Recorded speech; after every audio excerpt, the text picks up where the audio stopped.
बड़े से बड़ा, खतरनाक से खतरनाक महापापी भी इस उपाय को करने से अपने पापों से मुक्त हो सकता है।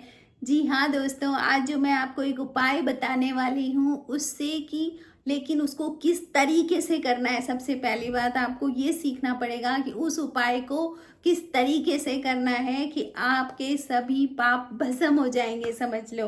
और आप समझ सकते हो कि इस संसार में दुख का कारण ही आपके पूर्व जन्मों की किए हुए पाप हैं। तो आपको क्या करना है? पापों को भस्म करना है, खत्म करना है। तो उसके लिए क्या करना है? जय श्री राम दोस्तों, कैसे हैं आप सब लोग? दोस्तों मैं भी ठीक हूँ।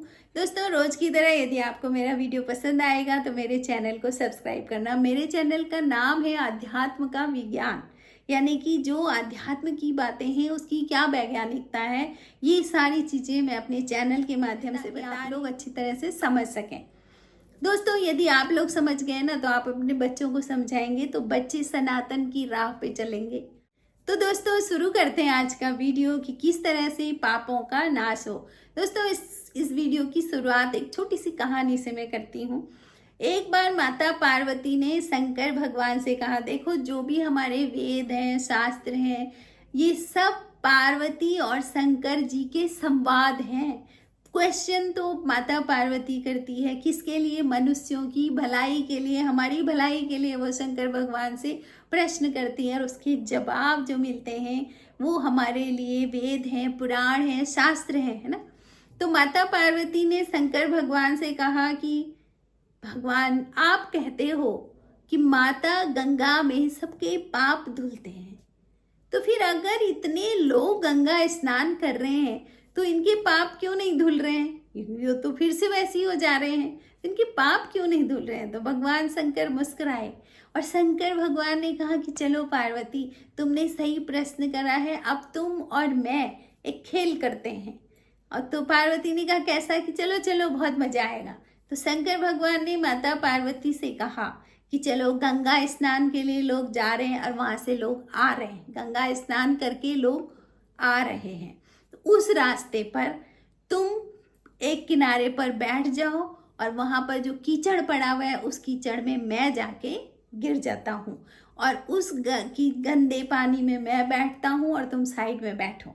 और जब तुम सब लोगों से बोलो कि मेरे पति यहाँ डूब रखे हैं, कोई मेरे पति को यहाँ से बाहर निकाले, लेकिन जो इनको हाथ लगाएगा वो इनके सारे पाप अपने पास ले लेगा। ये भी बताना है लोगों को कि जो मेरे पति को हाथ लगाएगा उस मेरे पति के जितने पाप हैं सब उसको लग जाएंगे, लेकिन कोई आए और इन पापों को भी लिए ले और मेरे पति को यहाँ से बाहर निकाले, बस तुमको इतना वहां पर करना है। तो ठीक है, माता पार्वती बैठ गई किनारे पर, रो रही थी, रोते एक्टिंग करी उन्होंने, रोने की, और भगवान शंकर वहां गिरे रहे कीचड़ में। तो माता पार्वती सबसे कहने लग गई कोई मेरे पति को बाहर निकालो, मेरे पति को कोई बाहर निकालो। और माता पार्वती सुंदर थी, खूब अच्छी तो आई, देवी है।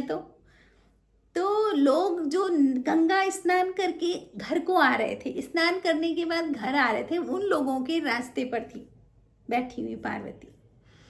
कुछ लोगों ने कहा कि अरे तू तो इतनी सुंदर है, कहाँ इसके चक्कर में पड़ी हुई है, तो बेकार गंदा सा दिख रहा है ना, तू हमारे साथ चल, हम तेरी मदद करेंगे।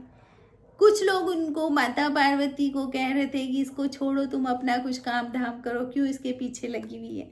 तो इस तरह से हर कोई जैसी सुन रहा था कि जो इनको हाथ लगाएगा उसको इनके पाप मिल जाएंगे, तो हर कोई पीछे हो जा रहा था, हर कोई पीछे हो जा रहा था। कह रहा था नहीं नहीं नहीं, हम पाप तो नहीं ले सकते हम, है ना। तो इस तरह से सब लोग जाते रहे जाते रहे, किसी ने भी माता पार्वती की मदद नहीं की कि उनके पति को वहां से निकालने में। ऐसे में एक ब्राह्मण वहां से जा रहे थे जो गंगा स्नान करने के बाद घर जा रहे थे। तो फिर उनको भी रास्ते में माता पार्वती दिखी और वही पार्वती जी रो रही थी। उन्होंने बोला कि क्या हो गया बेटा? उन्होंने कहा जी महात्मा जी, मेरे पति यहाँ गिरे हुए हैं और जरा इनको उठा दो। तो उस ब्राह्मण ने कहा अच्छा। फिर उन्होंने बोला कि हाँ, एक शर्त है कि उनको आपको इनके पाप भी लेने पड़ेंगे।